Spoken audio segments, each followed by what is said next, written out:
Hello बच्चों, जैसा कि हमने पिछले 2 प्रश्न कराए थे, आज एक और प्रश्न ये कराने जा रहे हैं।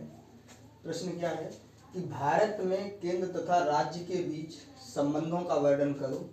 केंद्र तथा राज्य के बीच शक्तियों के बंटवारे को समझाओ। जैसा हमने बताया था, संघवाद में क्या होता है कि जो सरकार है वो बटी हुई होती है। केंद्र तथा राज्य के बीच में सरकार कैसी है? डिवाइड है। तो अब कुछ शक्तियां केंद्र को मिलेंगी और कुछ शक्तियां किसको मिलेंगी? राज्य को मिलेंगी। तो उन शक्तियों का बंटवारा किस तरीके से किया गया है, इस चीज का उल्लेख किया गया है इस प्रश्न में। तो केंद्र और राज्य संबंध आ जाए, कहीं पर केंद्र तथा राज्य के बीच शक्तियों का बंटवारा आ जाए, केंद्र और राज्य के परिप्रेक्ष्य में कुछ भी आ जाए, आपको यही लिख देना है बढ़िया ढंग से। ठीक है, समझेंगे। तो पहले लिखोगे, हेडिंग डालोगे, केंद्र तथा राज्य के बीच शक्तियों का बंटवारा। ये होता क्या है? ठीक है, कैसे होता है? संविधान में केंद्र तथा राज्य के बीच शक्तियों के बंटवारे के संबंध में 3 सूचियां उल्लिखित हैं।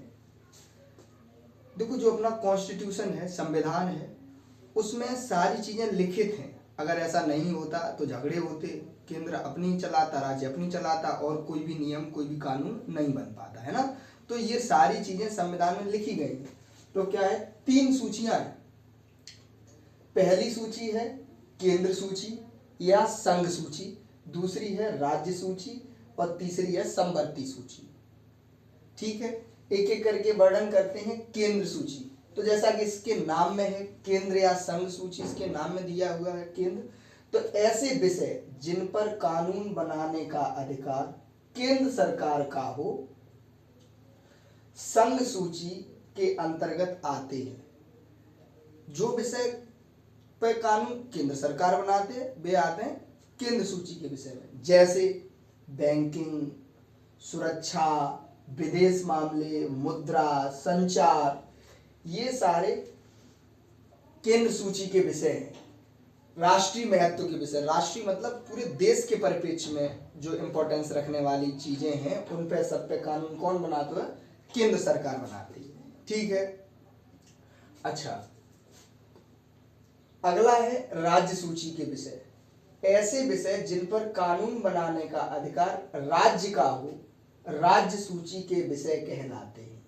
जैसे कृषि, पुलिस, व्यापार, वाणिज्य एवं कृषि और सिंचाई जैसे प्रांतीय और स्थानीय महत्व। स्थानीय महत्व, जैसे मैंने बताया था कि हर राज्य की स्थान विशेष की जो समस्याएं वे अलग अलग हैं, तो वे अपने महत्व के अनुसार, स्थानीय महत्व के अनुसार राज्य कानून बनाए। तो ऐसे विषय जिन पर कानून कौन बनाता है? राज्य सरकार बनाती है, उसे राज्य सूची का विषय कहते हैं, और केंद्र बनाता है उसको केंद्र सूची। अब आप देख रहे होंगे कि शक्तियां बट गई। कुछ शक्तियां केंद्र के पास हैं, इन पर कानून कौन बनाएगा? केंद्र। और कुछ शक्तियां किसके पास हैं? राज्य के पास हैं, जिन पर कानून कौन बनाएगा? राज्य बनाएगा। ठीक है, तीसरी सूची है समवर्ती सूची। समवर्ती सूची में क्या कहा गया है कि ऐसे विषय जिन पर कानून बनाने का अधिकार केंद्र तथा राज्य सरकार दोनों को होता है, समवर्ती सूची के अंतर्गत आते हैं। जैसे शिक्षा, वन से मतलब जैसे अभी आप पेड़ काटो तो आपको वन विभाग से परमिशन लेनी पड़ती है, तो वो परमिशन कौन जारी करेगा, कौन दिलवाएगा? केंद्र और राज्य दोनों ही उस पर कानून बना सकते हैं।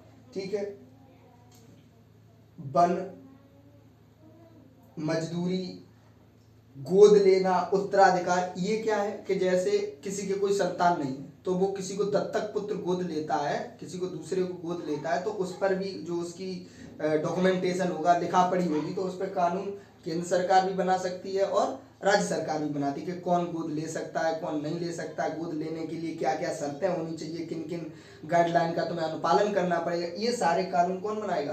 केंद्र और राज्य दोनों, क्योंकि ये किस सूची का विषय है? समवर्ती सूची का विषय है। ठीक है, आगे, अच्छा, जब दोनों कानून, जैसे केंद्र सरकार ने भी कानून बनाया, राज्य सरकार ने भी बनाया, और दोनों कानूनों में जब टकराव की स्थिति आती है, तो जो केंद्र सरकार द्वारा बनाया गया कानून है वो उसको मान्यता मिलेगी। राज्य सूची के कानून को, राज्य सरकार द्वारा बनाए गए कानून को मान्यता नहीं मिलेगी।